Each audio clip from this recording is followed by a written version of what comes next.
أعوذ بالله من الشيطان الرجيم. بسم الله الرحمن الرحيم. والسابقون الأولون من المهاجرين والأنصار والذين اتبعوهم بإحسان رضي الله عنهم ورضوا عنه وأعد لهم جنات تجري تحتها الأنهار خالدين فيها أبدا ذلك الفوز العظيم. سورة التوبہ آیت نمبر 100. والسابقون الاولون، سبقت کرنے والے پہلے پہل، من المہاجرین والانصار، یعنی مہاجرین اور انصار میں سے. یہ سابقین الاولین جو سارے مہاجرین اور سارے انصار صحابہ، یہ لوگ، اور والذین اتبعوہم بإحسان، جو بعد میں آنے والے ان کی اتباع کرنے والے ہیں، بإحسان، نیکی میں سارے صحابہ کی اتباع کرتے ہیں. رضی اللہ عنہم ورضوا عنہ، اللہ ان سے راضی ہے اور وہ اپنے اللہ سے خوش ہیں. وَأَعَدَّ لَهُمْ جَنَّاتٍ تَجْرِي تَحْتَهَا الْأَنْهَارُ، اور اللہ نے ان کے لیے کئی باغات تیار کر رکھے ہیں جن کے نیچے نہریں جاری ہیں. خالدین فیہا، اس میں رہیں گے ہمیشہ ہمیشہ، ابداً. ذالک الفوز العظیم، یہی بہت بڑی کامیابی ہے. یعنی مہاجرین اور انصار، یہ تمام صحابہ اکرام، یہ اس درجہ کو پانے والے ہیں کہ جس کو فوز العظیم کہتے ہیں،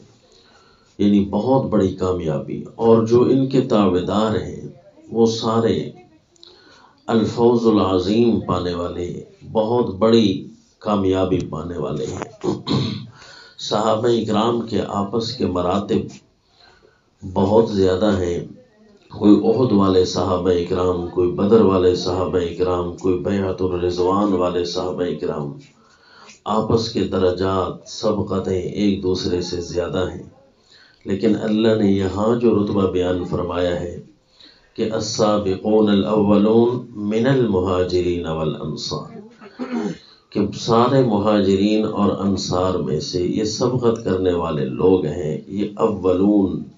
یہ پہلے پہل آنے والے ہیں. جس طرح کہ قرآن پاک میں سورہ الواقعہ میں آتا ہے، السابقون السابقون اولئک المقربون،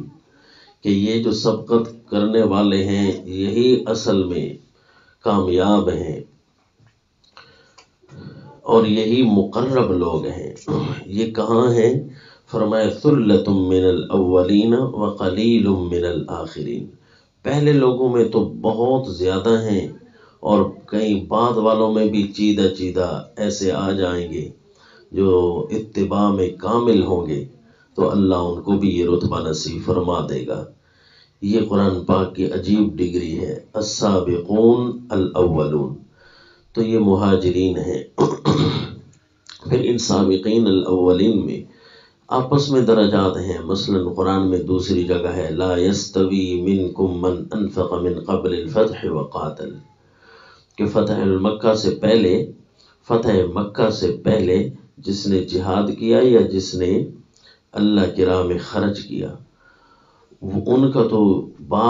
کی تو بات ہی اور ہے. بعد میں آنے والے وہ ان کے رتبے تو اگرچہ نہیں پا سکتے، لیکن کلا وعد اللہ الحسنى، اللہ نے ہر ایک کے ساتھ بہت عمدہ وعدہ کر رکھا ہے. ایک عمدہ وعدہ یہ بھی ہے کہ اللہ نے ساروں کو سابقین الاولین میں داخل کر دیا ہے. حضرت سیدنا فاروق اعظم رضی اللہ تعالی عنہ اس آیت کو سن کر جو ان کی خوشی کی انتہا ہوتی، روایت ابن جریر میں بھی ہے، مفسر ابن کثیر بھی لائے ہیں کہ حضرت محمد ابن کعب القردی رضی اللہ عنہ فرماتے ہیں کہ مر عمر بن الخطاب برجل یقرأ، کہ سیدنا عمر ابن الخطاب رضی اللہ عنہ ایک آدمی کو کے پاس سے گزرے، وہ یہی پڑھ رہا تھا والسابقون الاولون من المہاجرین والانصار، فاخذ عمر بیدہ فقال،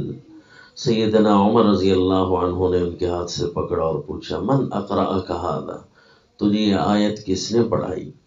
قال ابی بن کعب، کہ مجھے ابی بن کعب نے پڑھائی ہے رضی اللہ عنہ۔ تو فقال لا تفارقنی حتی اذهب بک الیہ، پھر میرے ساتھ چل حتیٰ کہ وہیں جاتے ہیں ان کے ساتھ ان کے پاس۔ فلما جاءہ قال عمر انت اقرأت ھذا هذه الآیت ھکذا، آپ نے اس کو یہ والی آیت اسی طرح پڑھائی ہے کہ السابقون الاولون من المہاجرین والانصار؟ قال نعم، انہوں نے کہا جی میں نے پڑھائی ہے۔ فرمایا وسمعتها من رسول اللہ صلی اللہ علیہ وسلم، کیا آپ نے اللہ کے رسول سے اسی طرح سنی، یوں پڑھ رہے تھے؟ تو انہوں نے فرمایا نعم، لقد كنت ارى انا رفعنا رفعة لا يبلغها احد بعدنا، انہوں نے فرمایا کہ میں نے جس دن یہ آیت پڑھی تھی رسول اللہ صلی اللہ علیہ وسلم کے پاس، تو خوشی کا یہ مقام تھا کہ ہم یہ سمجھتے تھے کہ ہمارا جیسا رتبہ ہمارے بعد والوں کو تو نہیں مل سکتا، لا یبلغها احد بعدنا۔ فقال ابی، تو حضرت ابی نے فرمایا تصدیق هذه الآیہ فی اول سورۃ الجمعہ، پھر اس آیت کی تصدیق سورۃ الجمعہ کے شروع میں، سورۃ الحشر میں، سورہ الانفال میں آنی شروع ہو گئی کہ وآخرین منہم لما یلحقوا بہم وہو العزیز الحکیم، سورۃ الجمعہ آیت نمبر 3، کہ بعد میں بھی آنے والے کچھ ہیں جو انہی کے ساتھ ابھی تک تو نہیں ملے، وہ بھی انہی میں سے ہیں، یعنی اتباع کرنے والے جو ہوں گے وہ بھی اگر کامل اتباع میں آ جائیں گے تو اللہ تعالیٰ صحابہ اکرام کو کے ساتھ ان کے تابع داروں کو بھی یہ ڈگری اور یہ اعزاز دے سکتے ہیں، اگرچہ درجہ صحابیت والا تو نہیں پائیں گے بعد والے، لیکن فرمایا وقلیل من الآخرین، بعد والوں میں تھوڑے بہت ہوں گے سابقین الاولین، سابقین الاولین والی ڈگری انہیں بھی حاصل ہوگی۔ اور اسی طرح سورہ الحشر آیت نمبر 10 میں ہے والذین جاءوا من بعدہم، کہ وہ لوگ، ایک تو انصار اور مہاجر صحابہ گزرے، اور ایک وہ جو ان کے بعد آئیں گے، اور وہ یوں کہیں گے پہلوں کے لیے ربنا اغفر لنا ولاخواننا الذین سبقونا بالایمان، اے اللہ ہمیں معاف کر اور ہمارے ان بھائیوں کو بھی معاف کر جو ہم سے پہلے ایمان میں سبقت کر چکے، سبقونا بالایمان، یعنی وہ بھی سابقین اولین میں شامل ہو چکے، تو ان کو بھی معاف فرما۔ اور اسی طرح سورہ الانفال آیت نمبر 75 میں والذین آمنوا من بعد وہاجروا وجاہدوا معکم فاولئک منکم، وہ لوگ جو ایمان لائیں گے تمہارے بعد اور ہجرت کریں گے اور اسی طرح جہاد کریں گے، فاولئک منکم، وہ تم میں سے ہی ہوں گے، یعنی سابقین اولین میں اللہ ان کو بھی شامل کر سکتے ہیں۔ تو سبقت پانے والے اور سابقین کے یہ اعزاز، یہ دن قیامت بہت بڑے اعزازات میں سے قرآن چند ایک اعزاز ذکر کرتا ہے، تو ان اعزازات میں سے ایک یہ اعزاز بھی ہے جو قرآن کے اندر ان کے رتبے بیان کیے گئے جو کامل لوگ ہیں۔ مفسر ابن کثیر اس مقام پر ایک عجیب پیرایہ لائے ہیں، فرماتے ہیں کہ اللہ تعالیٰ نے سابقین اولین اور ان کے تابع داروں کے بارے میں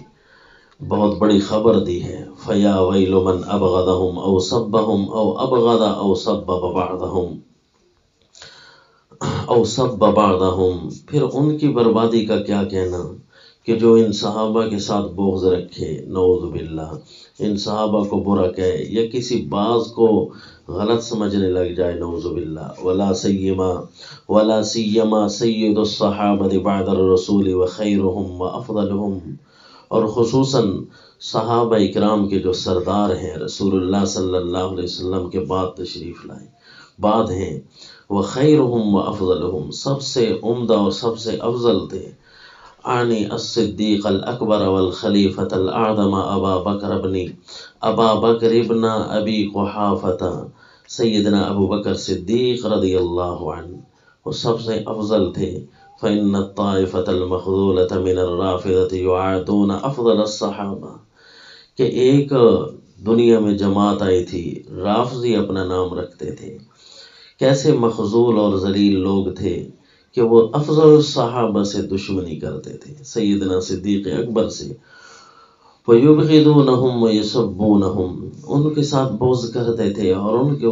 برا بھلا کہتے تھے، عِيَاذًا بِاللَّهِ مِنْ ذَلِكَ، اللہ پناہ دے۔ وَهَذَا يَدُلُّ عَلَىٰ أَنَّ عُقُولَهُمْ مَعْكُوسَةٌ، یہی بات دلالت کرتی ہے کہ سب سے افضل آدمی سے دشمنی رکھنا، اس کا مطلب ہے سب سے گھٹیا ذہن ہوگا ان کے عقل الٹ ہوں گے، وَقُلُوبُهُمْ مَنْكُوسَةٌ، اور ان کے دل الٹے ہوں گے۔ فَأَيْنَ هَٰؤُلَاءِ مِنَ الْإِيمَانِ بِالْقُرْآنِ إِذْ يَسُبُّونَ مَن رَضِيَ اللَّهُ عَنْهُمْ، ان لوگوں کا ایمان بالقرآن کہاں جائے گا جب وہ ان کو برا بھلا کہتے ہیں جن سے اللہ راضی ہو چکا۔ وَأَمَّا أَهْلُ السُّنَّةِ، وہ جو سنت کے تابعدار لوگ ہیں، فَإِنَّهُمْ يَتَرَضُّونَ عَمَّن رَضِيَ اللَّهُ عَنْهُ، وہ تو اس کو راضی کرنا اچھا سمجھتے ہیں جن سے اللہ راضی ہو چکا۔ وَيَسُبُّونَ مَن سَبَّهُ اللَّهُ وَرَسُولُهُ، اور اسی کو ہی برا سمجھتے ہیں جس کو اللہ اور اس کے رسول برا سمجھتے ہیں۔ وَيُوَالُونَ مَن يُوَالِ اللَّهَ وَيُعَادُونَ مَن يُعَادِ اللَّهَ، اور ان کے ساتھ ہی دوستیاں رکھتے ہیں جو اللہ کے ساتھ دوستیاں رکھتے ہیں، اور اسی کے ساتھ دشمنی رکھتے ہیں جو اللہ کے ساتھ دشمنی رکھتے ہیں، نعوذ باللہ۔ وَهُمْ مُتَّبِعُونَ لَا مُبْتَدِعُونَ، یہی متبع لوگ ہیں، وَالَّذِينَ اتَّبَعُوهُم میں جو آیا کہ جو سابقین اولین کے سچے تابعدار ہیں، یہی متبع ہیں جو ان کو افضل سمجھتے ہیں، لا مبتدعون، یہ بدتی نہیں ہو سکتے، وَيَقْتَدُونَ وَلَا يَبْتَدُونَ، یہ ابتداء نہیں کرتے بلکہ اقتداء کرتے ہیں، صحابہ اکرام کی اتباع کرتے ہیں، وَلِهَذَا هُمْ حِزْبُ اللَّهِ الْمُفْلِحُونَ وَعِبَادُهُ الْمُؤْمِنُونَ، یہی وجہ ہے کہ اللہ کے مومن لوگوں کی جماعت ہے جو صحابہ اکرام کے اعزازات سے راضی ہیں اور کامل اور کامیاب لوگوں میں سے ہیں۔ اور اسی طرح بخاری شریف میں رسول اللہ صلی اللہ علیہ وسلم کا ارشاد سیدنا عمران بن حسین بیان کرتے ہیں رضی اللہ عنہما، فرماتے ہیں کہ اللہ کے نبی نے فرمایا تھا، خیرکم قرنی ثم الذین یلونہم ثم الذین یلونہم، میرا زمانہ بہت عمدہ ہے، یعنی یہ صحابہ والا زمانہ، نبی والا زمانہ، پھر جو ان کے بعد آئیں گے یعنی تابعین، ثم الذین یلونہم، پھر جو ان کے بعد آئیں گے یعنی تبع تابعین۔ حضرت عمران صحابی فرماتے ہیں، لا ادری اذکر النبی صلی اللہ علیہ وسلم بعد قرنین او ثلاثہ، فرماتے ہیں سیدنا عمران رضی اللہ عنہ کہ مجھے یہ نہیں پتا کہ اللہ کے نبی نے 3 دفعہ فرمایا تھا یا 2 دفعہ فرمایا تھا، ثم الذین یلونہم ثم الذین یلونہم۔ پھر نبی صلی اللہ علیہ وسلم نے یہ بھی فرمایا، ان بعدکم قوما یخونون ولا یؤتمنون، تو تمہارے بعد ایک ایسی قوم بھی آئے گی جو خیانتیں کریں گے، وہ امانت دار نہیں ہوں گے، ویشہدون ولا یستشہدون، وہ کھڑے تو ہوں گے لوگوں کے سامنے لیکن لوگ ان کو گواہ نہیں بنائیں گے، وینذرون ولا یفون، وہ نظریں بھی مانیں گے لیکن نظر پوری نہیں کریں گے، وَيَظْهَرُ فِيهِمُ السِّمَنُ، بس ان کے اندر صرف موٹاپا ظاہر ہو جائے گا، دین کے کسی کام کا نہیں آ رہے ہوں گے۔ اور اسی طرح بخاری شریف میں کتاب الجہاد میں ایک حدیث آئی ہے، سیدنا ابو سعید الخدری رضی اللہ عنہ فرماتے ہیں، نبی صلی اللہ علیہ وسلم نے فرمایا، یأتی زمان یغدو فئام من الناس، ایک ایسا زمانہ آئے گا کہ لوگوں کی ایک جماعت آئے گی جہاد کرنے کے لیے، فیقال فیکم من صحب النبی صلی اللہ علیہ وسلم، تو کہا جائے گا بھئی ہمارے اس پوری جماعت میں کوئی صحابی موجود ہے، تو کہا جائے گا ہاں، تو وہ خوش ہو جائیں گے، فیفتح علیہ، ان کو فتح حاصل ہو جائے گی، کیونکہ صحابہ اکرام کو سورہ الفتح میں اللہ نے بڑی بشارتیں دی ہیں۔ ثم يأتي زمان فيقال فيكم من صحب اصحاب النبی صلی اللہ علیہ وسلم. پھر ایک زمانہ آئے گا، لوگ پوچھیں گے کہ کوئی ایسا بندہ بھی پورے اس جماعت مجاہدین میں موجود ہے جو صحابہ اکرام کے ساتھ بیٹھا ہوا ہو، یعنی تابعی ہو. تو ان کو بھی کہا جائے گا ہاں، تو پھر ان کو بھی فتح ہوگی. پھر ایک زمانہ آئے گا، لوگ کہیں گے فیکم من صاحب اصحاب النبی صلی اللہ علیہ وسلم. پھر پوچھا جائے گا کہ کوئی ایسا بھی ہے جو اصحاب رسول کے شاگرد ہو، کیا کوئی پاس بیٹھنے والا ہو، یعنی تبع تابعی ہو. تو کہا جائے گا ہاں، تب بھی ان کو فتح ہو جائے گی. یعنی یہ ایسی عمدہ جماعت ہے. رسول اللہ صلی اللہ علیہ وسلم نے، یہی سیدنا ابو سعید الخدری رضی اللہ عنہ کی روایت ہے کہ اللہ کے نبی نے فرمایا تھا، بخاری شریف میں ہے، لا تسبوا اصحابی، میرے صحابہ کو برا کبھی نہ کہنا. فلو ان احدکم انفق مثل احد ذهبا ما بلغ مد احدهم، تم میں سے بعد میں آنے والا کوئی احد پہاڑ جتنا سونا کیوں نہ خرچ کر ڈالے، صحابہ کی ایک دی ہوئی مٹھی کے برابر نہیں ہو سکتے، ولا نصیفہ، اور نہ ہی اس کے آدھ کے برابر ہو سکتے ہیں. حالانکہ احد پہاڑ کے بارے میں سنا ہے کہ وہ 16 میل تک بھی پھیلا ہوا تھا. یہ صحابہ اکرام کے اعزازات ہیں، اور ان کے بعد میں آنے والے لوگ، ان کو بھی اللہ تعالیٰ نے اس اعزاز میں شامل کیا کہ جو صحابہ کے کامل تابعدار ہیں، رضی اللہ عنہم ورضوا عنہ، وما علینا الا البلاغ.